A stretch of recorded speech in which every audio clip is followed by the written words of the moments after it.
In Donald Trump's first term as president, his immigration policy was so unfathomably evil that the journalist Adam Serwer coined a phrase to explain it to the country and the world in blunt terms. The cruelty is the point. And it was. It was a necessary framing for a strategy of deliberately taking children, including babies, away from their parents in order to deter immigrants fleeing violence, poverty, or political persecution from coming to America. That's what Trump's zero-tolerance policy, better known as family separation, was.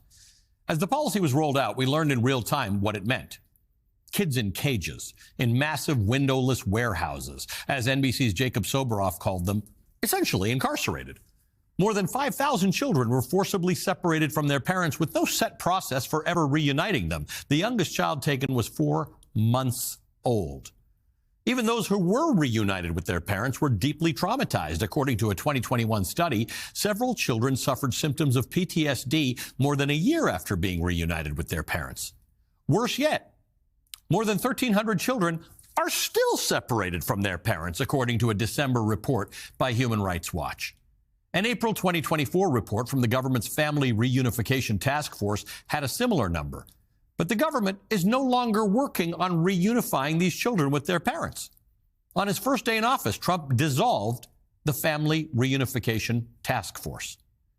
Shortly after, Donald Trump's Department of Homeland Security issued a new directive. Now, sensitive locations like schools and churches where federal immigration authorities had been prevented from making arrests are sensitive no longer. Agents, according to the federal government, will now be able to conduct arrests on these grounds. It should come as no surprise that the move is causing panic and fear, because that's exactly what it's designed to do, because the cruelty is still the point.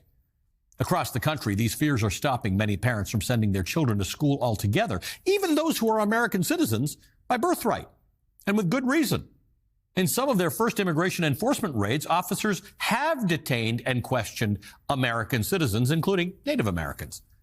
According to the Center for Migrant Studies, nearly 5 million households are of mixed status, meaning some members are documented and some are not. It's also worth noting that whether documented or not, children still have a legal right to an education according to federal law.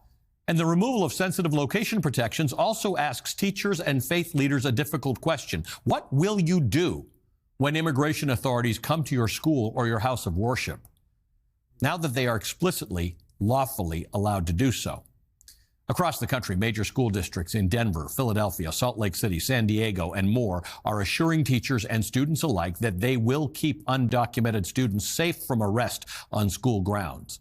Chicago's and Denver's school districts are now requiring warrants for ICE agents to even access their campuses. Tomas Lobato, a bilingual special education preschool teacher in Chicago, told the American Federation of Teachers that parents at his school say they are disenrolling their American-born children and returning to their home countries because they are afraid that they will be separated. That's a very understandable fear. Melanie Claros, an ESL teacher in South Florida, told the AFT that more than 24 of her students have asked her about stricter immigration enforcement and that one of her students has stopped showing up to school. Here in New York City, a middle school teacher in Brooklyn told news site AM New York that migrant students' attendance has dropped and that many, especially those in English as a second language, ESL programs, are afraid to come to school.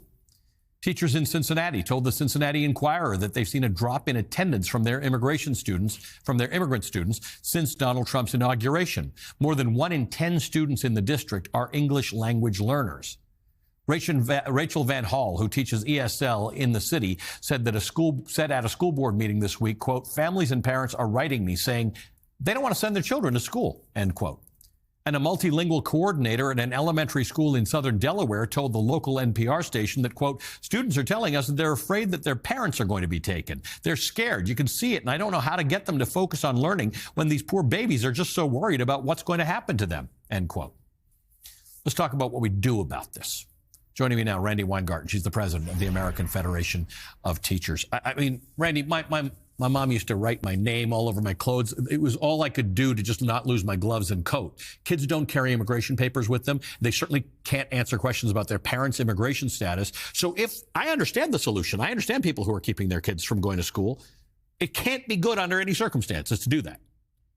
So first, thank you for the intro that you just did, because you captured what's going on in schools across America. not just the big urban schools that people talk that we had members talk to you and talk to others from, but all across America, Right. public and private. So I want to say this as clearly as I can to every parent in America right now.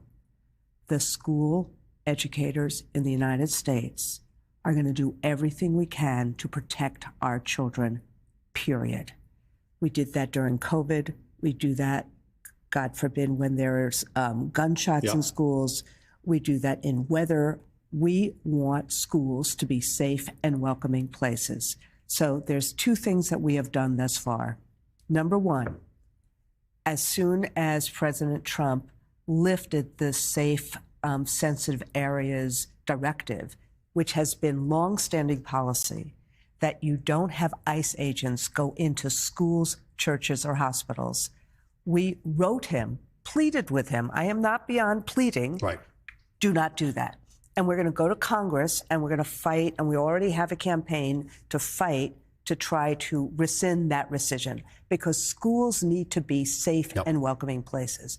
Number two, we are teaching our members all throughout the country and parents what to do. There are some places that have it in their collective bargaining contract, like Chicago. There are some places like New York where we used to have a policy that said very clearly you need a judicial warrant. And people are asking Mayor Adams to keep that policy in place. So, but essentially, we need if ICE is going to come into a school, there needs to be a judicial warrant. And let me say why. In the same way that, that you'd come in if you thought you had a murder suspect exactly, there. because think about it. As schools, because this is fearing Native parents and kids and immigrant parents and kids. Think about what it means if in a school, all of a sudden a kid is taken by these people with guns. What the scare, the fear for all parents, for all kids is profound. Right. But if you're a school teacher, if you're a school administrator, you're in locus parentis. We have an obligation to our kids during the day. So we're not just giving a kid to somebody else. Right. And so that's what we are teaching people. And that is who teachers are. And frankly, if anybody in this administration is listening, you were elected to try and make life better for people. Don't make it worse. And so that's why the teachers, even though most teachers are not political, what this is doing is politicizing teaching and learning by taking kids away. So that's why I end where I started. We're protecting our kids, and ultimately there needs to be a judicial warrant. And if you're in a school, for any teachers who are listening, if you're in a school that this happens, you got to call the principal immediately. The principal has to call the superintendent. Unless there is a judicial warrant, you have no idea who these people could be. Right. They could be terrorists. They could be somebody else. Right. We need to see a judicial warrant. Well, who enforces that? Because when federal agents show up, who's got the power in the school? Are we looking for our security officers to be the ones? That's really why the superintendent has to be the one who has the power in schools. And look, you know, superintendents they're in charge. Yeah. So it has to be the superintendent. It has to be the principal. And, you know, one can be nice and polite about it, but how do you just give kids over to somebody with a gun that says that they have a U.S. tag on them? You have to have a protocol and procedure. But what we have seen, what we have said, even with this order lifted, which was really can you imagine a hospital, somebody just ripping somebody off a ventilator? I mean, this is about fear. This administration, I thought, was elected to try to make America great again, make America better, help people lift their standards of living, not create fear for regular folks across the country, particularly our children. Maybe, and I don't want to compare it to book banning, they're both really bad, but maybe this is a thing that will animate people who did want their price of eggs to be lower, but to say, I didn't sign up for this. We don't want kids separated from their parents anywhere in the world, including in America. Exactly right. And look, just like how many times, I mean, I feel like it's deja vu with all the culture wars, but how many times do we basically say on your show, no, we're going to give out books instead of ban books.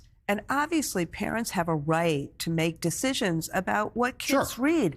But we're trying to spark the love of learning. Yeah. We don't want fear in schools. And this order creates fear in schools. How does that help kids learn? That's generational to undo. Randi, thank you for the work you're doing. We'll continue to have this conversation. Randi Weingarten is the president of the American Federation of Teachers.